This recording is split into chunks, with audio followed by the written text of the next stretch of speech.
Hello students, now let us do the last part of the chapter. और इस last part of the chapter में हम deal करेंगे circular motion को. अब आप बोलेंगे कि सर्कुलर मोशन होता क्या है? तो it is very simple. Any object which is moving in a circular path, तो हम उसको कहते हैं कि that object is moving in a circular path, so we say it is in a circular motion.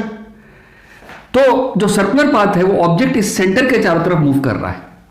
ठीक. अब इसमें मान लीजिए एक पोजीशन आपने लिया ए, और ये ऑब्जेक्ट यहां से ए से मूव करके दोबारा अगर मान लो ए पे आ जाता है, तो हमें दो बात समझनी होगी कि इस केस में जब दोबारा ए पे आ जाता है तो इसका डिस्टेंस जो होगा वो सरकमफेरेंस होगा, क्योंकि it's taking a circular path. और सरकमफेरेंस का फॉर्मूला क्या होता है? 2 पाई आर.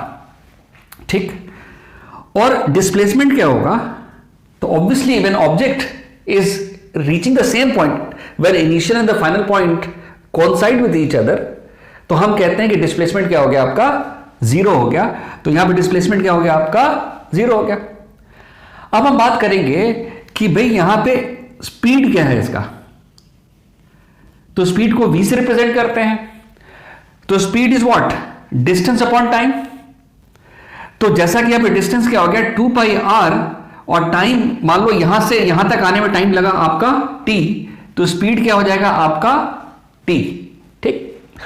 लेकिन वही जब हम वेलोसिटी की बात करेंगे यहां पे, तो वेलोसिटी क्या होता है आपका? Displacement upon time. और जैसा कि हमें पता है कि डिस्प्लेसमेंट क्या है? जीरो. तो वेलोसिटी क्या हो जाएगा इसका? जीरो हो गया. ठीक. अब देखिए इसमें एक और तरीके का क्वेश्चन आता है, वो बड़ा इंपॉर्टेंट है कि मान लीजिए एक बॉडी है ए, और ये बॉडी ए से मूव करके कहां पहुंच गया आपका? बी पे. तो बोला कि इसमें डिस्टेंस क्या है? तो इसमें डिस्टेंस जो होगा वो डिस्टेंस होगा आपका सरकमफेरेंस का हाफ. और सरकमफेरेंस क्या है? 2 पाई आर है. तो हाफ हो गया, 2 कट गया, तो circumference is what? Pi r. ठीक. अब बोलेंगे कि इसमें डिस्प्लेसमेंट क्या होगा? तो डिस्प्लेसमेंट क्या होगा? जैसा कि इसका रेडियस आप देख लीजिए, मान लीजिए इसका रेडियस क्या है आपका? आर है, और ये वाला भी रेडियस क्या हो गया? आर हो गया. तो डायमीटर क्या हो जाएगा आपका? 2r होगा. तो what is displacement? It is the shortest straight line path between initial point and the final point. तो इस जगह पे डिस्प्लेसमेंट क्या होगा आपका? 2r. ठीक. ये वाली बात भी समझ आ गई. अब देखिए यहां पे ना एक बड़ा इंपॉर्टेंट कॉन्सेप्ट है जो अक्सर लोग इस बात को समझाते नहीं हैं. हम कहते हैं कि कोई भी ऑब्जेक्ट अगर सर्कुलर पाथ में घूम रहा है तो वो यूनिफॉर्म, अगर वो सर्कुलर पाथ में घूम रहा है तो हम उसको कंसीडर करते हैं कि वो एक्सेलरेटेड मोशन होगा, even though it is moving with a uniform motion या यूनिफॉर्म वेलोसिटी. तो आप बोलेंगे कि सर हमने तो पढ़ा है कि जब कोई ऑब्जेक्ट अगर यूनिफॉर्म मोशन में होगा तो एक्सेलरेटेड तो हो ही नहीं सकता. उस मोशन को हमें क्या करना पड़ेगा? नॉन यूनिफॉर्म करना पड़ेगा. करवाया था ना कि स्पीड ज्यादा कम, तब क्या होगा? वो एक्सेलरेटेड मोशन होगा. तो अगर हम ये कंसीडर करें कि इस सर्कुलर मोशन में, इस सर्कुलर पाथ में object is moving with a uniform motion, ये देखिए uniform motion, then also we call that the object is accelerating. जैसे फॉर एग्जाम्पल अगर एक फैन रोटेट कर रहा है तो आपने उसको 5 पे सेट करा हुआ, तो उसकी स्पीड तो सेम है. तो हम क्यों बोलेंगे कि ये मोशन एक्सेलरेटेड मोशन है?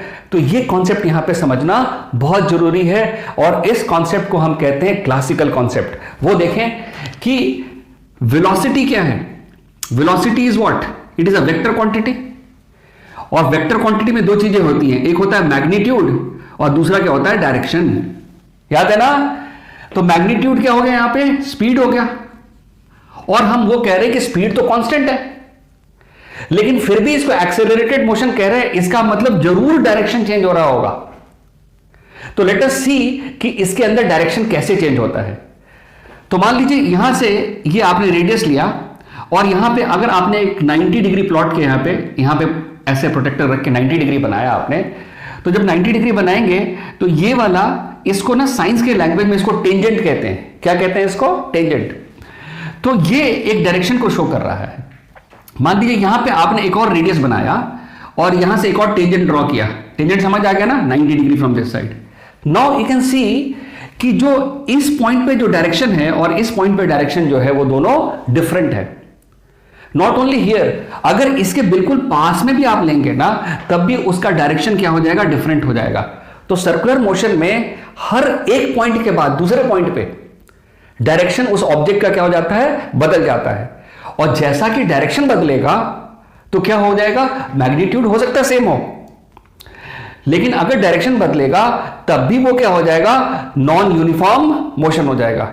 और जब भी वो नॉन यूनिफॉर्म मोशन होगा तो वो क्या कहलाएगा, एक्सेलरेटेड मोशन। तो स्टूडेंट्स रिपीट करेंगे मेरे साथ कि any object which is moving in a circular path is said to be an accelerated motion even though it is having a uniform speed, but it is accelerated because there is change in direction of that object which is moving in a circular path. ये वाली बात समझ आ गई? ये बात 100% समझना है बेटे, ठीक है? So we have completed the chapter. हमने चैप्टर को छोटे छोटे पार्ट्स में पढ़ाया है। Now let us deal with the numericals of the chapter. So thank you everybody, thank you very much.